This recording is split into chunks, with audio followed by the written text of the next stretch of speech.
ताज़ा खबरों के अनुसार अमेरिकी राष्ट्रपति डोनाल्ड ट्रंप ने एक द्विदलीय बाईपार्टीसन बिल को अपनी मंजूरी दे दी है, जिसका नाम सैंक्शनिंग रशिया एक्ट ऑफ 2025 है। यह बिल रूस के खिलाफ सख्त प्रतिबंध लगाने और उसके साथ व्यापार करने वाले देशों पर भारी टैरिफ थोपने का प्रावधान करता है। बिल का मुख्य प्रावधान क्या है?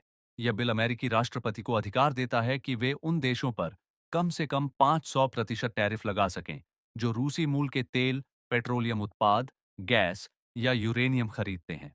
इसका उद्देश्य रूस की अर्थव्यवस्था को कमजोर करना है, क्योंकि रूस यूक्रेन युद्ध के लिए अपनी ऊर्जा निर्यात से होने वाली कमाई का इस्तेमाल कर रहा है। सीनेटर लिंडसे ग्राहम ने बुधवार को ट्रंप से मुलाकात के बाद घोषणा की कि ट्रंप ने इस बिल को ग्रीन लाइट कर दिया है। उन्होंने कहा कि यह बिल ट्रंप को चीन, भारत और ब्राजील जैसे देशों पर जबरदस्त लिवरेज, दबाव बनाने की ताकत देगा, ताकि वे सस्ता रूसी तेल खरीदना बंद कर दें। भारत, चीन और ब्राजील पर असर क्यों? ये तीनों देश रूस से सबसे ज्यादा तेल खरीदने वाले प्रमुख खरीदार हैं। भारत दूसरे नंबर पर है। रूस यूक्रेन युद्ध के बाद छूट पर तेल बेच रहा है, जिससे भारत जैसे देशों को फायदा हो रहा है। अमेरिका का कहना है कि यह खरीदारी पुतिन के युद्ध मशीन को फंडिंग दे रही है।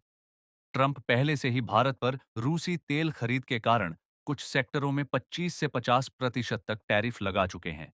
अब अगर यह बिल पास हो जाता है, तो टैरिफ 500% तक पहुंच सकता है, जो भारतीय निर्यात जैसे दवाइयां, टेक्सटाइल, ऑटो पार्ट्स आदि के लिए बहुत बड़ा झटका होगा।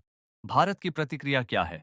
भारतीय विदेश मंत्रालय एमईए ने कहा है कि वह इस प्रस्तावित बिल से अवगत है और घटनाक्रम पर नजर रख रहा है।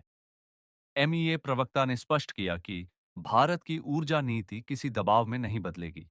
भारत का फोकस अपने 1.4 अरब लोगों को सस्ती और सुरक्षित ऊर्जा उपलब्ध कराना है। भारत दुनिया भर से ऊर्जा जरूरतें पूरी करता रहेगा। बिल की आगे की स्थिति? यह बिल अभी कांग्रेस में पेंडिंग है, लेकिन ग्राहम ने उम्मीद जताई है कि अगले हफ्ते तक इस पर वोट हो सकता है। यह द्विदलीय समर्थन वाला बिल है, रिपब्लिकन और डेमोक्रेट दोनों का साथ, इसलिए पास होने की संभावना मजबूत मानी जा रही है। हालांकि कुछ विशेषज्ञों का कहना है कि 500% टैरिफ इतना ज्यादा है कि यह वास्तव में लागू होने से पहले ही राजनीतिक दबाव का काम कर सकता है। यह कदम ट्रंप की अमेरिका फर्स्ट नीति और यूक्रेन में युद्ध खत्म करने की कोशिशों का हिस्सा लगता है। भारत के लिए यह एक चुनौती है, क्योंकि रूस से सस्ता तेल मिलना बंद हुआ तो ऊर्जा कीमतें बढ़ सकती हैं। स्थिति पर नजर रखी जा रही है और आगे के अपडेट्स आते रहेंगे।